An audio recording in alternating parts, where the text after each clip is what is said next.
Le sac à dos de randonnée parfait existe-t-il? C'est la question à laquelle je vais essayer de répondre aujourd'hui à travers cette vidéo. Alors d'une part, je pense qu'il faut que le sac plaise et qu'on ait envie de le porter. Et d'autre part aussi, il faut qu'il soit capable de porter en tout cas tout l'équipement nécessaire en tout cas à la randonnée prévue. Alors déjà le sac visuellement, il faut qu'on ait envie de le prendre avec nous. Lorsqu'on le voit à la maison, on doit se dire voilà, j'ai envie de le prendre avec moi en randonnée, ça va être trop bien, mon sac est trop bien, il est trop beau, parce que si c'est pour le laisser sous le lit et qu'il prenne la poussière, bon, c'est pas la peine. Il faut faire aussi attention au poids que l'on transporte, donc je pense que le sac doit être léger à vide. Ensuite, ce qui est important aussi, c'est qu'il faut qu'il soit ergonomique, c'est-à-dire qu'il faut qu'il y ait beaucoup de poches, en tout cas à l'extérieur du sac, pour qu'on puisse mettre par exemple une poche à eau, que l'on puisse mettre des barres de céréales sur les côtés, ou de la crème solaire par exemple pour se protéger, ou de la crème hydratante, ou quoi que ce soit. Il faut vraiment qu'il soit équipé de poches, alors vraiment aussi qu'il soit pratique à aller chercher. Ça évite à chaque fois d'enlever le sac, de l'ouvrir, de prendre son matériel. Donc c'est vrai que c'est important aussi d'avoir tout ce qu'il faut, en tout cas à proximité. Il faut aussi que le sac soit ajustable, c'est-à-dire qu'il faut qu'il soit équipé de petites sangles, de petites attaches comme ça, pour que l'on puisse en tout cas accrocher des mousquetons ou des sangles pour pouvoir par exemple mettre un sac de couchage, une tente, un hamac. Donc c'est pratique d'avoir ces petits anneaux. Justement pour pouvoir positionner des éléments qu'on ne peut pas forcément positionner à l'intérieur du sac. Donc ça c'est important aussi à regarder et à vérifier. Et un des paramètres le plus important, c'est qu'il faut qu'il soit confortable.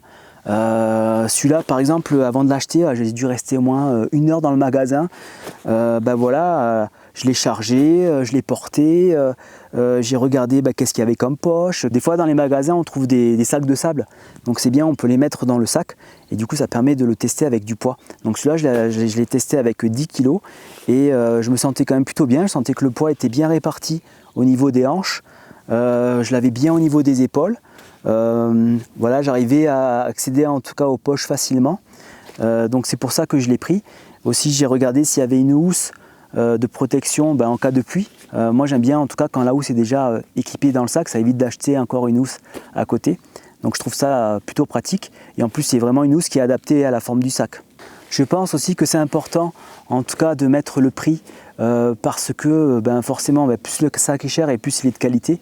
Et ça sert à rien d'acheter un sac pas cher pour finalement se dire que il n'a pas beaucoup de poches ou finalement il me fait mal au dos, j'arrive mal à le porter, il n'y a pas de renfort. Vaut mieux mettre un petit peu plus d'argent. C'est sûr que c'est un budget, mais au moins le sac vous allez le garder pendant 10 ans et il sera au top niveau. Alors je vais vous présenter comment j'équipe mon sac. C'est vrai que généralement il n'y a pas beaucoup de rangement à l'intérieur du sac, on en trouve beaucoup plus à l'extérieur en tout cas. Mis à part sur le chapeau du sac, si je peux appeler ça un chapeau, en tout cas ici à l'intérieur du chapeau, mais aussi à l'extérieur. Alors j'aime bien utiliser des petites housses de rangement comme ça, étanches. On peut en trouver de plusieurs tailles et je trouve que c'est quand même plutôt pratique pour ranger des affaires. D'une part c'est étanche et d'autre part aussi on peut compresser un petit peu des vêtements ou d'autres objets. Justement pour que ça prenne le moins de place possible dans le sac. Je vais vous présenter en tout cas ce que je prends avec moi au minimum à chaque randonnée. Je trouve que c'est vraiment la base, en tout cas pour chaque randonnée, que ce soit pour une randonnée sur une journée, sur 2 jours ou en itinérance ou même en ski de randonnée. Alors je vais vous présenter ce qu'il y a dans ce petit sac de survie.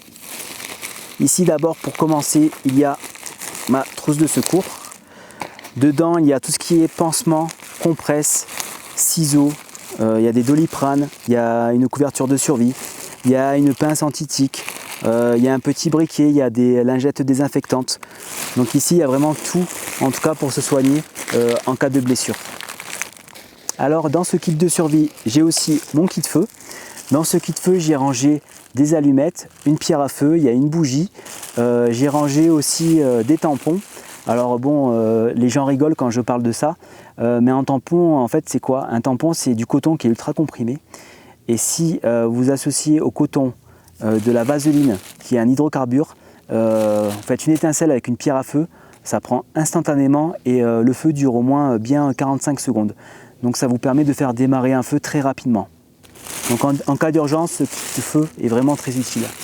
Ensuite, j'ai rangé une frontale, très important. Et à côté, j'ai un petit bouquin sur les nœuds. Voilà, moi je trouve que c'est toujours sympa d'avoir ce type de bouquin parce que c'est difficile en tout cas pour moi de connaître tous les nœuds. Donc du coup ça me permet d'avoir un petit mémo. Donc ce kit de survie, c'est sûr que ça pèse quelques centaines de grammes, mais en tout cas je pense que c'est indispensable d'en avoir un sur soi en cas d'urgence. Alors j'ai aussi avec moi un autre petit sac étanche.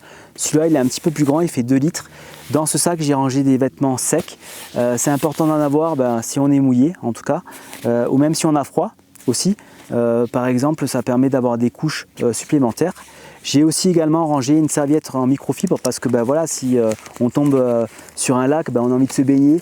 Donc c'est toujours pratique en tout cas d'avoir une serviette sur soi.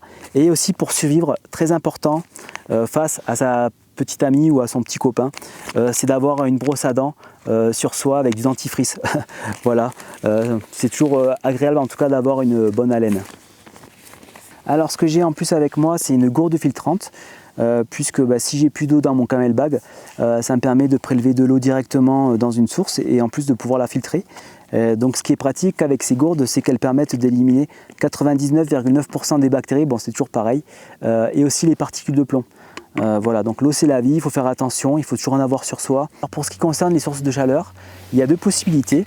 La première c'est le réchaud à gaz, donc c'est bien parce que ça permet en tout cas de manger un repas chaud, ça permet aussi de boire du thé chaud ou un café par exemple. Donc c'est pratique si on ne peut pas faire de feu en tout cas dans le secteur dans lequel on évolue.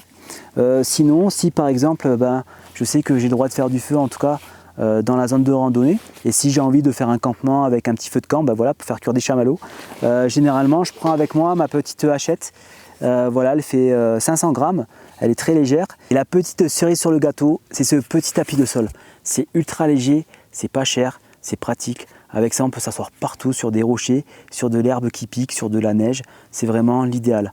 Moi, je m'en sers tout le temps. Voilà, c'est vraiment quelque chose en tout cas à avoir sur soi.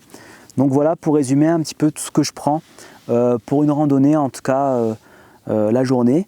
Donc pour résumer, ici, j'ai mon petit kit de survie qui contient une trousse de secours, un kit feu et une frontale, un sac de vêtements secs. J'ai aussi un réchaud à gaz. Si j'ai envie de faire des feux de camp, je prends ma hachette. Si je manque d'eau, au moins j'ai une gourde filtrante équipée d'un petit filtre. Voilà, en tout cas, je pense, voilà, c'est vraiment le minimum en tout cas à avoir sur soi pour une randonnée. Après, il peut y avoir des variantes, effectivement. Par exemple, en hiver, il faut prendre un petit peu plus de vêtements chauds. Si on part sur 2 jours, par exemple, il faut prendre une tente ou un hamac avec un tarp, par exemple. Si on part sur une itinérance de 7 jours, dans ce cas-là, il faudra rajouter un petit peu plus de nourriture. Après, pour le ski de randonnée, il faut penser aussi à prendre une pelle, il faut prendre une sonde, il faut avoir son kit DVA sur soi aussi en permanence. Donc voilà, ça peut varier en tout cas avec ces éléments-là.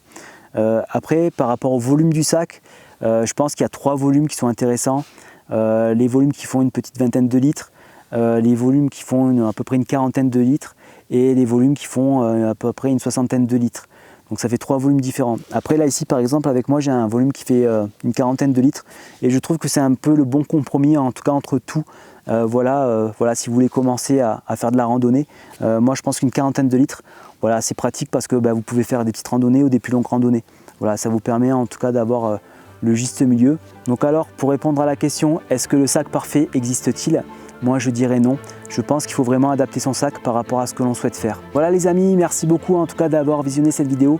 J'espère que cette vidéo vous aura apporté en tout cas des informations sur l'organisation de votre sac de randonnée.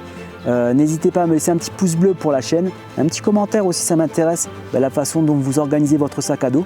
Le but c'est d'échanger, après de mon côté ça pourra aussi m'apprendre des petites techniques en tout cas pour revoir l'organisation de mon sac à dos. Donc je vous dis à très bientôt dans une prochaine vidéo. Bye bye.